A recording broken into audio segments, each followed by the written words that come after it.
get mic'd up. I am very, very conscious that we are the last session of the day, and we are the only thing that stands between you guys and the free networking bar afterwards. So we are going to have a punchy session and then get you to the bar as quickly as possible so you can continue networking and engaging with each other. So thank you to my fabulous panel. I'm going to ask them to introduce themselves in a second. What we're going to do is we're going to go through the year of your budgeting cycle. So we're going to start at the beginning, take you back to the mists of time, back to 2024, where Keir Starmer was doing not so great as a Prime Minister, Man United were average, and Reform UK were on the rise, you know, if you can think back to that far. Let's introduce each other first. So Rob, tell us about you. Yeah, I'm Rob. I'm the MD for MIQ in the regions, so basically everywhere north of London, and we are a programmatic technology company, so working with brands and agencies to deliver programmatic media campaigns. Amazing, thanks Rob. Laura. I'm Laura Kell. I'm Chief Data and Product Officer for the Havas Media Network in the UK, including the Havas Manchester office here. Awesome. Afternoon everyone, I'm Neil Jones. I'm the Head of Performance Media at Boots UK. Look after everything digital marketing related at Boots UK essentially. Good afternoon, I'm Stu Lunn, Group Managing Director for KINESSO UK and Ireland, which is IPG's performance media and tech. Awesome, thank you.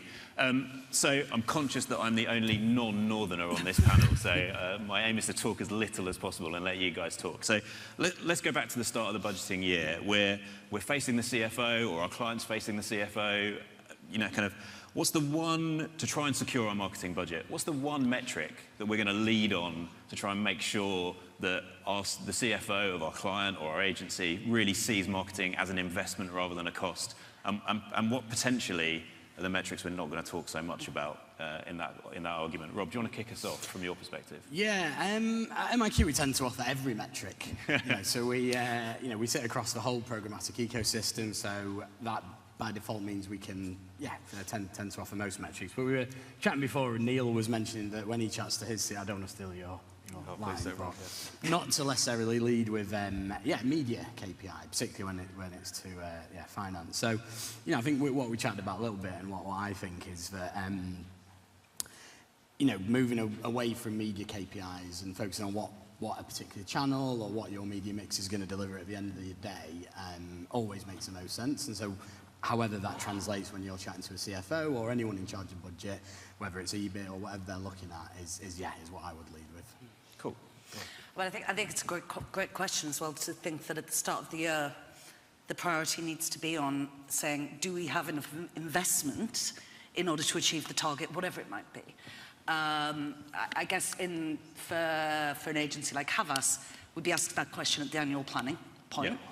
Yeah. And I still believe that econometrics is the most, I still think that there isn't a better technique for isolating media's contribution, because it's the only thing as well that takes into account all the other things as well that drive business KPIs. And to the question of what KPI should it be, I think it always should be revenue. I guess the challenge there, and perhaps this is one for Neil, is being given a clear financial goal for the year. That's what we're always looking at then is, well, given what the target is, do we have sufficient budget in order to achieve that target? And we'd always want to be looking at that in real ROI terms. Yeah, I mean, so given the client perspective, I feel like I'm outnumbered today.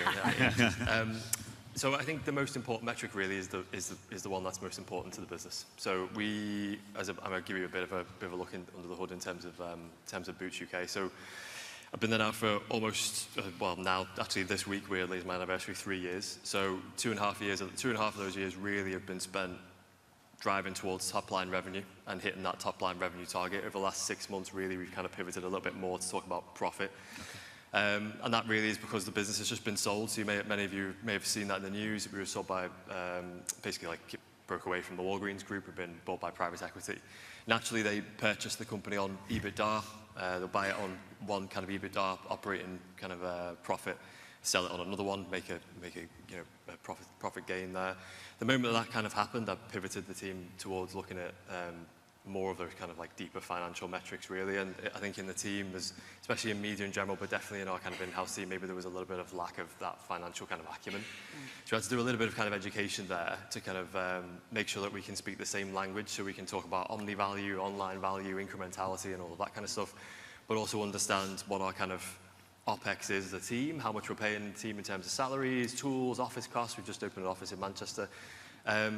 And then kind of bundling all that in together and looking at how much we're truly making as a team and as a department, really. So the other thing I would probably just kind of throw out there is I did I almost said Canva then. I did a Coursera. I don't think anyone's doing courses on Canva. I did a Coursera course a little while ago, which was finance for non-finance managers, and I would definitely recommend that to anybody who maybe is looking to kind of increase their level of financial acumen, because talking about things like, again, like OPEX, DCF, looking at how finance assess opportunities today versus opportunities tomorrow, all that kind of stuff I think is really key.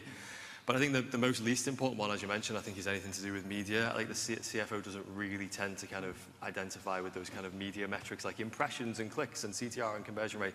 It's more how much demand have we driven, Neil, and how much demand have we harvested, and the conversation really kind of begins and ends there. Yeah. Amazing, thank you. Stu? I forgot the question. What's the question? It takes a long time to get down. So, yeah, it's an interesting one for me. Like, I feel like agency-client relationship, putting an agency lens on it, historically is, to me, it's four pillars really: inputs, outputs, outcomes, and impacts. And historically, what agencies are really good at is creating models that are based around inputs and outputs, less so around the impact and outcomes that you have on the business. And to Neil's point, I mean, you know, bluntly, does a CFO give a shit about those bits, or am I really more interested in what you can deliver for my business here? So your metrics at the start of the year, I think, really need to be heavily business focused, and that, you know, currently is a huge challenge, I think, for our industry. For anyone who's in the room today, if you're a marketer or your agency, you know, we commissioned a report earlier this year which tells you, 3,500 as a sample size, and then 51% of the C-suite still see marketing and media as a cost, not a revenue driver. Yeah. And of that same number, 1 in 5 of that C-suite have spoken to their marketing lead in the last month. Like, they're pretty damning statistics in terms of, and that tells you a problem that we've got, because you can build on that, and actually if you speak to those marketers, like, what you find is that for them, 2 out of 3 of them, when you speak to them and say what's the biggest capability gap that they've got in their own business, it's the ability to prove marketing effectiveness. And that should frighten everyone, really, in terms of those conversations that you're trying to have. And I think that's why we see such a clamour as well. I'm sure we'll get to AI at some point. I'm sure we've all heard about that. So, yeah, but when we think about AI itself, the main question that you get asked as an agency, almost verbatim, slightly different reframing of these words, but it's, what cost can you save me? Like, what, and so it's about cost, and that's a proxy from the fact that too many times we're not having the right conversations around business. And so to really throw the hand grenade out there, like, if we don't sort of realise that change is coming and find a way for us to be better at it, then what we're looking at is disintermediation of agency revenue at a fairly massive scale. That's interesting, though, even starting the conversation on AI to say, how much is this going to save me, rather than how much is this going to make me. Yeah, totally. It seems like we're starting the next phase with exactly the same mindset. I mean, I've been working in media for 20 years, and I've been saying for all that time, we've got to prove that media is an investment, not a cost. So, I mean, it's hard to know then what are we doing wrong, because I mean, I work with a team who builds the econometric models. I know they're good, I know they're robust and sound. I know Boots do tons of econometric modelling. But still, we still seem to be lacking that proof. I don't want this to just become an interview of you, Neil. That proof. So even with evidence, it still feels that you can be battling, and that's even just looking at the short-term media impact. When we start to talk about longer-term effects, it feels like we are still on a bit of a uphill battle, even though we've got all the tools to be able to do it. I think I think that comes back to C-suite buy-in though as well, because CMO might be bought into that econometrics model fully, but again, if you go back to the question on yeah, will the CFO be? I suppose that could always be different, and that's like a personal, Yeah. individual thing, isn't it? And I think, so two things I wanted to pick up in there that was really fascinating for me is, so one on the, we may have the proof and the evidence, but, you know, kind of to the point, do we speak the same language? You know, kind of like often you get two marketeers in a room, they've said exactly the same thing, you know, leave the room, think they've agreed something, but you know, they've got a different understanding of what one of those words is. You know, kind of, do we speak the same language as the CFO and the CEO? And is it just a simple case of like, is the onus on us as marketeers to train ourselves into that language, as you said? Well, I don't know. No, I just thought it was really interesting what Neil said. Yeah, no, definitely. Yeah. And I think I mean, do I mean, give like really quick, don't tell the PR team this because they'll shoot me and won't allow me to go on any more stages. But like, I mean, in terms of our measurement structure, the econometrics at the top, like really good picture. That drills down to a fairly decent level because we don't really want econometrics to kind of say paid social. We want paid social. We want it split down into platform, and we kind of want an idea like DPA versus I don't know, non-DPA activity, right? So we want it like a decent level.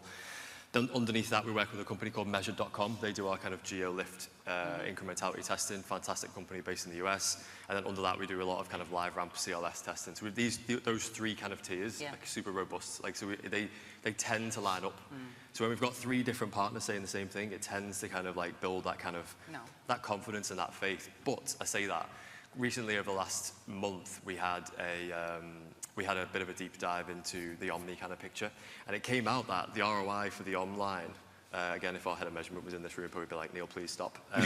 But the online activity came out a lot lower than what we thought, and the offline ROI of the channels was massive. And we kind of looked at it, we thought, how is PPC driving like a -1 ROI, and out of home is driving like a 5? And we looked at it, and it can be difficult when you receive that latest wave, and you go, this doesn't really fit with anything that we've kind of looked at before. And I think that's still kind of, that still happens. But I think the great thing like, in terms of what we've managed to achieve is taking the econometrics, then validating it with other partners. And then that tends to work really well. I always think, though, if you did a test where you gave 10 analysts the same data set, they'd probably produce 10 different results. And then you say, well, which one can you trust? And I would say the one done by an experienced analyst who knows what they're doing. You know, that.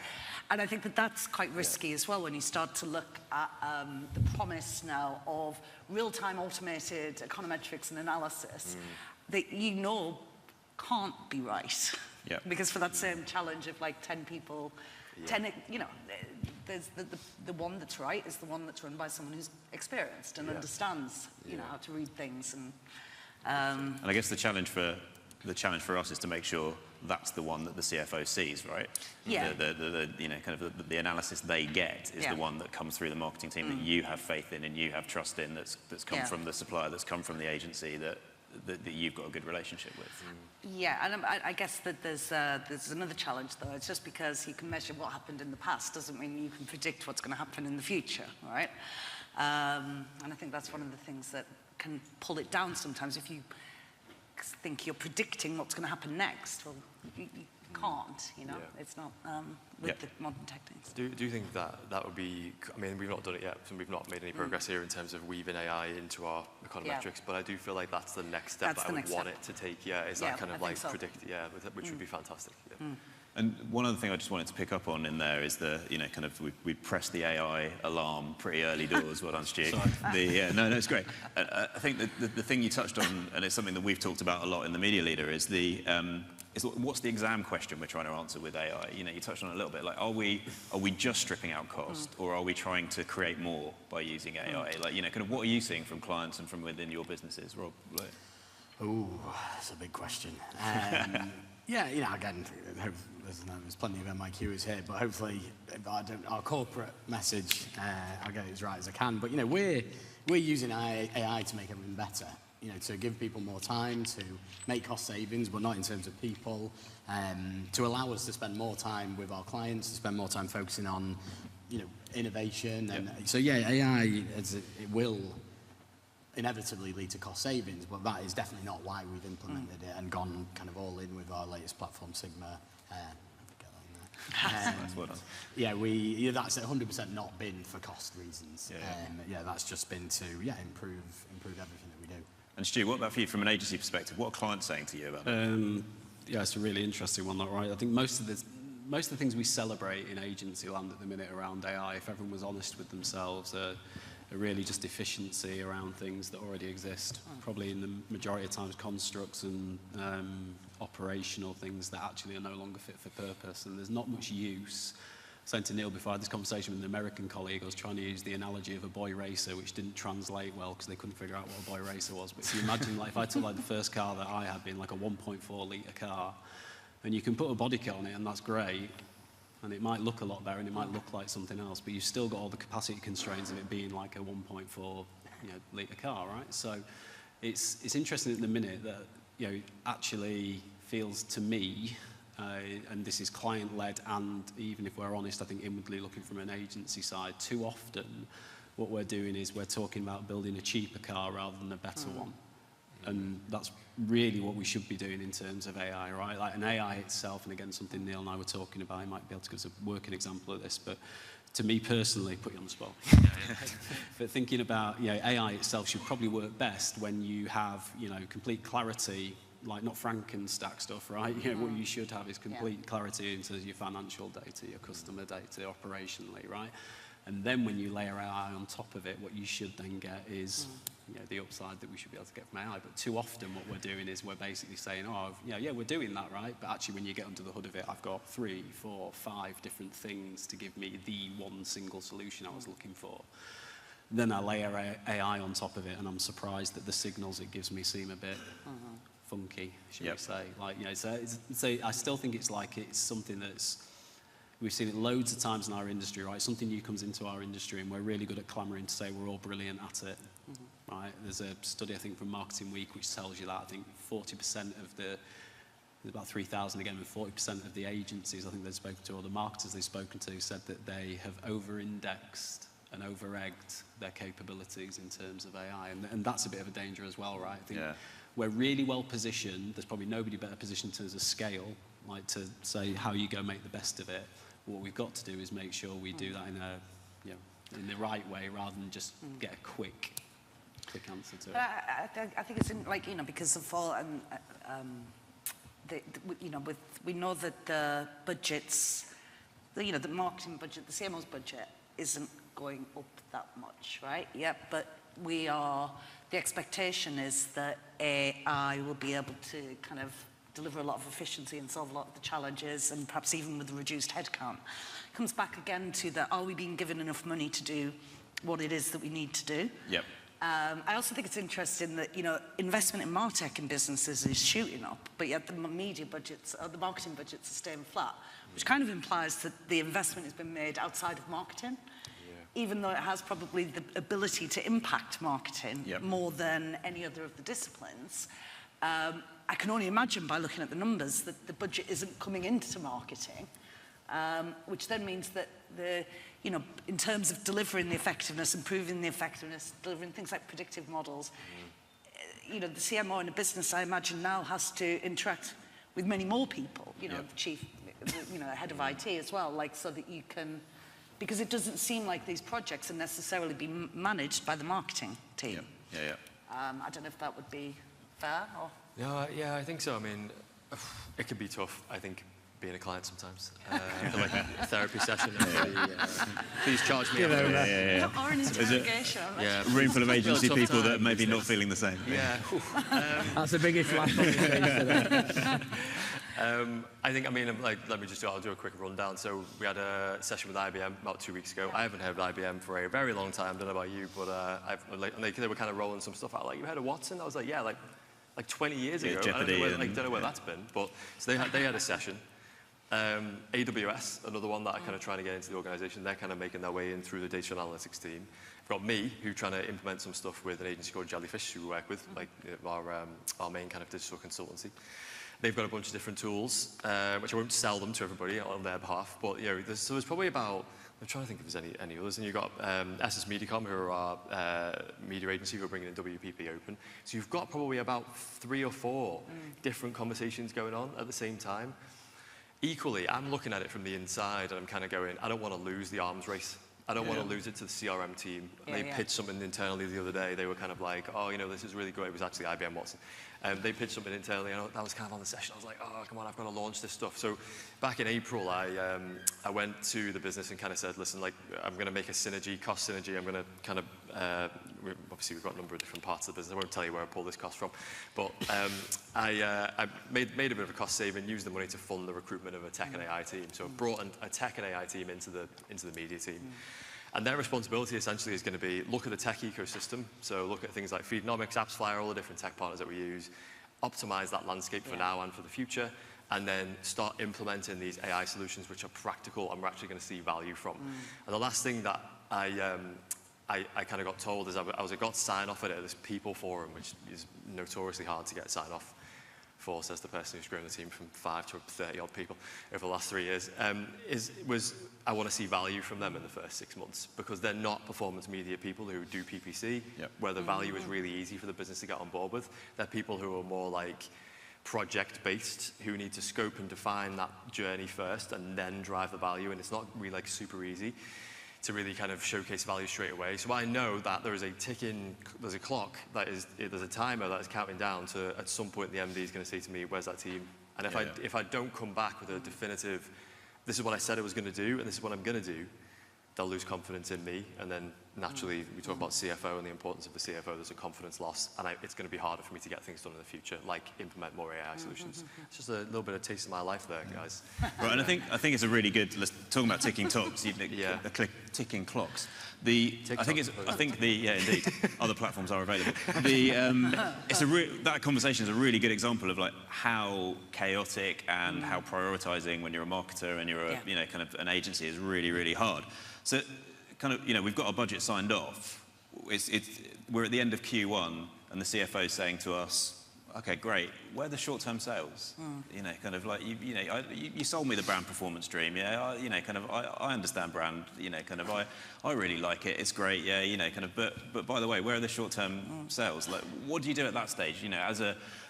As an agency, as a supplier, how do you help when the pressure comes down and says, okay, look, you sold me the brand dream, but actually, look, I'm a little bit worried about this number here, and the sales aren't coming through. How do we deal with that, Rob? How do you help your clients through there? I mean, often we just say, yes, sir, madam. Yeah, that's what you want us to do. That's exactly what we want, Rob. I think, it's difficult, because I think we were chatting before, and I think the days of there being, sales budget and non-sales budget are probably gone, especially at the minute I think coming out there a bit, but with the climate we've been in for the last couple of years. So I guess you would hope that those sort of really short-term decisions would be a bit more few and far between, but I guess we still do see it. And I think, if anything, it comes back to what I was saying at the start. I guess it's like not, especially with us, we're kind of at the end.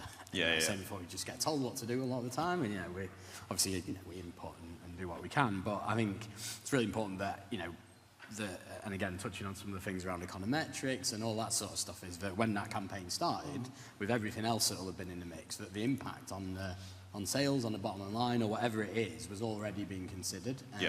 Because once you get into, like in that example, you get into a certain point within the quarter, your only option is to give all your money to Neil, let him hire some more staff, and drive some more bottom line performance, which will work, but then will be quite short term. Yeah, and I think that's the point, isn't it? It's like you make, I guess in that scenario, I would say that you probably haven't sold in the plan well enough at the start. That people didn't. But that never happens, right? That people didn't really understand what the objectives of the plan were. But yeah, I mean, let's say if you forecast a particular number to be generated from a budget, that number doesn't deliver. The question is why, right? And I guess I think that, we touched on this idea of predictive models and scenario planning, and as good as econometrics is, and it's very good, I really believe in it. It's not a model to predict what's going to happen next. It measures what happened in the past, and what happened in the past happened within a context. And the thing that historically we haven't been very good at is saying, what will happen next? And that would be testing all different types of contexts that could, and I'm incredibly interested in how AI can help with that challenge. And this is something we're exploring a lot at Havas, is how can you start to scenario, I'm certainly not saying we're building a model that predicts the future. That's nonsense. Yep. But what we can do is very rapidly now test what will happen in different scenarios. And I think that ability to scenario plan so that you can start to say, well, I mean, and it's answering why. Why did this thing happen? What was the variable that caused it? Because it isn't necessarily media. You know, your spend is working against and with different factors, and that's the context it's running in. Sure. But the media budget's the only thing you can really pull, right? So that's the challenge we have, is that we have to be able to say, well, actually, the reason this happened was because of something external, but this is how we respond to that external thing. Yeah. And I think once we crack, and we're working on cracking that scenario planning, future-looking part, I think that will be game-changing, because as well, you'll be able to show, if you shift this budget from here, this is what will happen now, but this is what will happen next year as well. Like, so almost you're getting someone to sign a piece of paper that says, I agree to lose the business this much money next year, you know. I think that's so interesting because as well, and when you talk about outside influences and stuff, you know, we were talking about brand budget and brand building, and basically the creative's rubbish and they've got it wrong and it hasn't resonated, and whatever it is that was trying to be achieved, if that the hasn't competitor worked, is doing, it's the weather, it's this, exactly. and we often take responsibility for the things that are nothing to do with us, I think. So Neil, it's not the creative's fault. It's the weather. It's the Yeah, That's it, probably is. we've actually used it. I think we've overused that with the CCO at Boots. So we probably use that one a little bit too much. He hates it as well. It's like absolutely hates hearing like, oh, it's sunny outside, so we're not selling any more beauty. I mean, there's a few great points, like us not having sold it properly. I believe that media agency, any agency comes up with a great plan, it is your responsibility as a in-house marketer to, you know, you package that up in a certain way. You know the people you're going to be selling it to internally, but you've got to sell that in well. Yeah. If you don't sell it in well and leverage people like, we're talking about the CFO, but really the CFO doesn't know media. The first place they're going to go to is, I'm going to have a conversation with a CDO, CCO, CMO maybe, and just form a bit of an opinion on how things are going. I mean, if things are down by 20%, something's very wrong, so we've got to probably change some stuff. But if it's by 10%, you know, I mean, we're a business that are super reactive. You know, the other point that you mentioned in terms of like the external factors, one thing with us really is so price dependent as a retailer, promotional product. Like we had Fenty. I feel like my knowledge of cosmetics has massively increased in the last 3 years. Like I know so much right now. But like Fenty was an exclusive product brand to us for a long time, and it's very much dependent on Rihanna's exposure and publicity. And she goes away, has a baby, completely drops, comes back into the limelight. So it's not your media plan, well. It's Rihanna. It's Rihanna's baby. That's essentially where I'm going. That's essentially where I'm going. Yeah, it's essentially where I'm going. But I think if you think about that situation, Fenty then kind of go, well, we want more UK sales, we're then going to stock in more retailers. That was a huge win for us. And then this year, you've got to try and replace those sales. And can you do that with media, where you need the right products to stock to be able to actually push that, especially in a trend-led industry like ours. So yeah, there are a lot of different kind of things going on there, I think. Sure. Yeah, you've not left me much to cover, really, have you? But, you can talk about Rihanna's baby. One thing from an agency lens, I was saying this to Neil before as well, I kind of feel like that does highlight something around, I feel like the media planner of yesterday, like today, it's not enough to be a media planner, right? You're a commercial planner.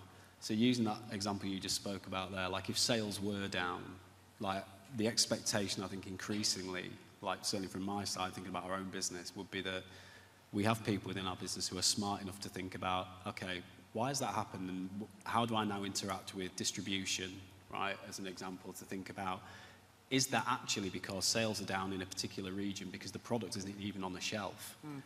Like, and that's the type of demand you get into. And again, this all circles back to, right from the start, are you getting the right metrics in place, like the business metrics about how you work? And it's, I don't know if I'm shoehorning or segueing, but basically thinking about, that's why, to me as well, we're starting to see this, massive rise of, clients that are increasingly interested in value-based pricing, like, and want value-based models, like, to get away from looking at, what sometimes are quite arbitrary conversations, around, our old media metrics, basically. So, so yeah, it's the only thing I would add to it. Like, I definitely see that as a change. That is a demand from clients. And so that value-based pricing is as much about aligning incentives, right? Yeah, I mean, there's loads of different versions of it, right? You know, there's, but we're talking beyond traditional agency stuff. The only one who's agency or client side who's done this, like you're beyond priff and malice, so performance related and malice, you know, in terms of underperformance. It's beyond that. Like, you know, we have a client who's on a complete MDF model, marketing development fund model. That is you know, not staff at cost. That's nothing. Like, you pay us based on us getting to the pre-agreed targets. It's as simple as that. Yeah. And if we don't get there, then, you know, well, I probably get fired. But, what if it was like, just because Rihanna had a baby? or if Rihanna has a baby, maybe there's something to around. You never know. But fiercely difficult but you said that. Do you know what? There's a really good example of that this year, which is the Trump tariffs. So that particular client was hugely impacted by the Trump tariffs because they operate in a number of different travel corridors, and their highest travel corridors were brilliantly for us. You know, it was like literally everything where Donald decided, it's 30% here, it's 40% here, fantastic, thank you.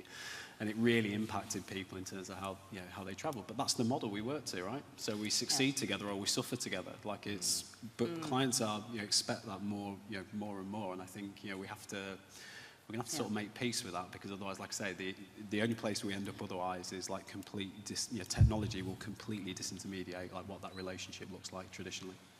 I think I'm really interested from all of your perspectives how brand then factors into that. Because that feels like a drive towards performance, certainly in the short term. So how do you then make sure you're measuring brand and the long-term effects of brands? Peter Field was here on this stage this morning, you know, he'd be furious if we didn't talk about the long of it as well as the short of it. Exactly, and I've worked in a situation before, many years ago, where a client, and it was a value-based thing, and it was a short-term ROI metric in econometrics. So we do our job properly, push everything toward that, brand drops. You know, so I think like it's such an interest, and you know, so many contracts are built on like CPMs and stuff like that because it's something wholly in our control. Yeah. But even when you go to something like a value-based contract, you have to put the right measures in, otherwise you can just tank the brand, right? Yeah, like, yeah. and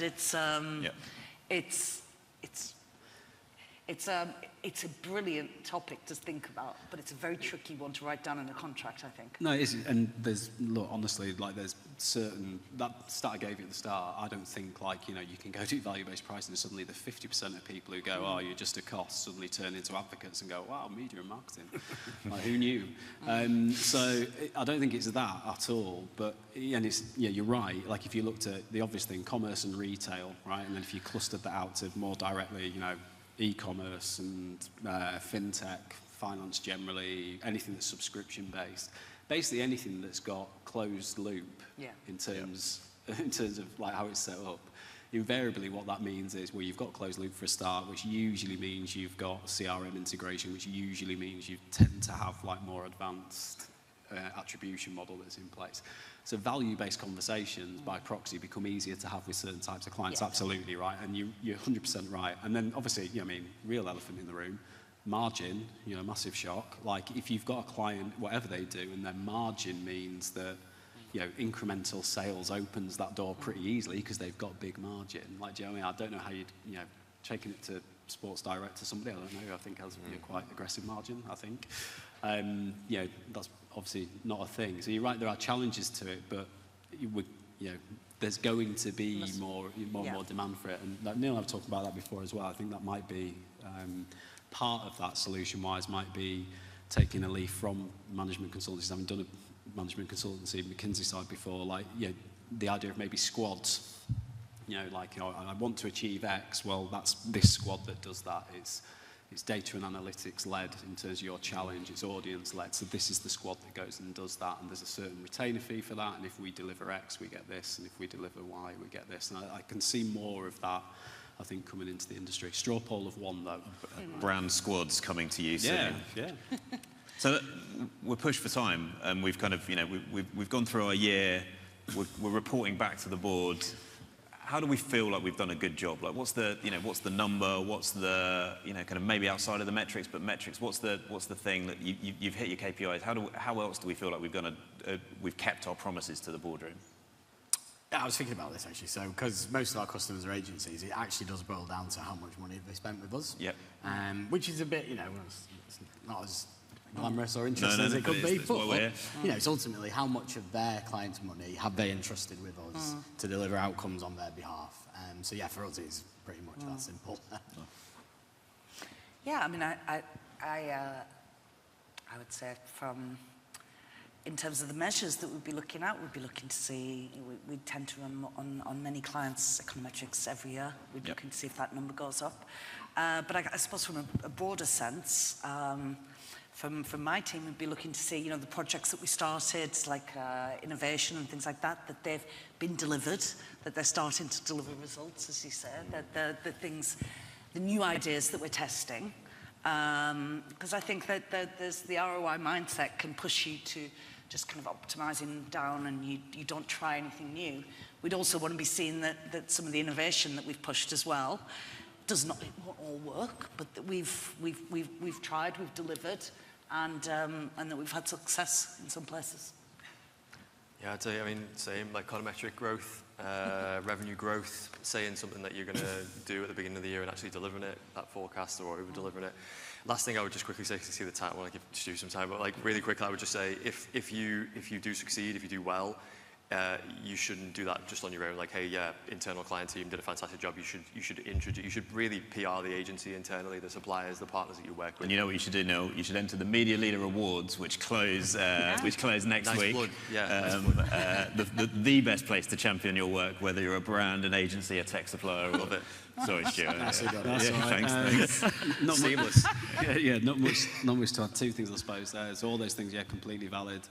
I think people are still the difference. I feel like, particularly from an agency point of view, our people are still the difference, right? So we launched a new strapline this year, where crafts matter, and I do believe crafts matter, but they can only matter because the people in your business, you give them the challenge, and you empower them to get mastery. Mastery leads to autonomy, leads to purpose, leads to inclusiveness, all those things. If we get to the end of the year and our clients are happy, but more importantly for me, like our people feel like that's something that's there, then I think that is success. The final thing I would just leave you with is showing my own age, again, something I was boring Neil with before, but before, when Meta was Facebook, I remember going around the corridors, and you get, with Pride, they used to have move fast and break stuff, and that was adopted, I think, largely by big tech, and most of the industry. We went through this period, right, and that was fine for the time, but we are in a very different age now, and if that was the time then this age of AI automation is surely move fast and fix things. And challenge to the room, I think, is between all of us, whichever side you're on. If we're going to do that and we're going to make the most of it, then it's, build better, don't build cheaper. And if we focus on that as like a hero kind of proposition, I think we'd probably end up with happy clients and, happy teams by the end of the year. Amazing. Thank you so much. So all that leaves us, what a brilliant way to end. So build better, look after your people, and champion your people. Thank you so much to our panel. Thank you so much.